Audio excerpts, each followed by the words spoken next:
जय श्री महाकाल। नवरात्रि के चौथा दिन जो पूजा होती है वो माँ कुष्मांडा देवी की होती है। कुष्मांडा देवी के बारे में यह कहा गया है,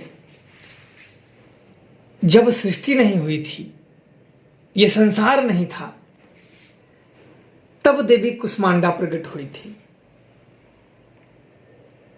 इनकी उपासना से साधक का अनाहत चक्र में स्थित होता है।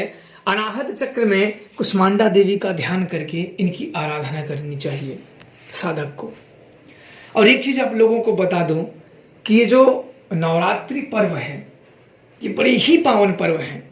कोशिश करें कि जो मैं क्रियाएं बता रहा हूं बड़े ही सरल क्रियाएं हैं, कोई भी कर सकता है। और 9 दिन करने के बाद अपने शरीर में स्वयं ही बदलाव देखना, ये बड़े ही उत्तम है और बड़े ही सरल मार्ग है, कोई भी इसे कर सकता है। और उस परमेश्वरी की जिसने कृपा प्राप्त कर ली उसके लिए फिर क्या असंभव है। सफलता चरण दासी हो जाएगी। आपने अलग अलग रूपों में अलग अलग दिन की पूजाएं की, आराधनाएं की, तो सफलता चरण दासी हो जाएगी।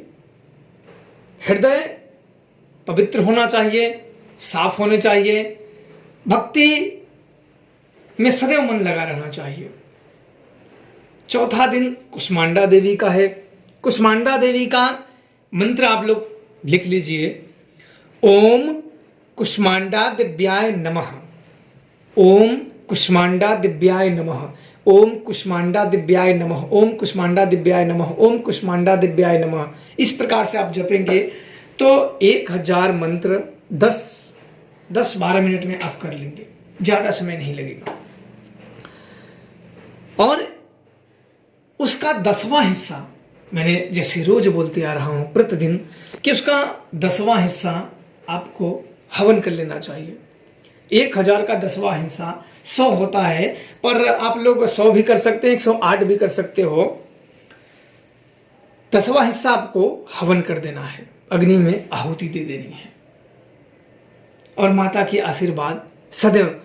असाध्य रोग, इन देवी की कृपा से शरीर में कोई भी असाध्य रोग हो, जो बहुत लंबे सब दवा दुआ सब करा के हार गए हो, वो नहीं ठीक हो रहा है, असाध्य से भी असाध्य रोग है, इस देवी से प्रार्थना कर लें कि हे माता मेरी रक्षा करें, और मैं इस असाध्य रोग से पीड़ित हो गया हूं मां, मैं इस असाध्य रोग से पीड़ित हो गया हूं मां, मुझ पे कृपा करें और मुझे इस असाध्य रोग से मुक्ति दिलाओ मां। ऐसे उनसे प्रार्थना करें। अवश्य इस देवी के अगर सच्चे हृदय से, सच्चे मन से, मन के भाव मत लाओ कुछ, बस उनके चरणों में लगाओ, अवश्य आप इनमें देखेंगे।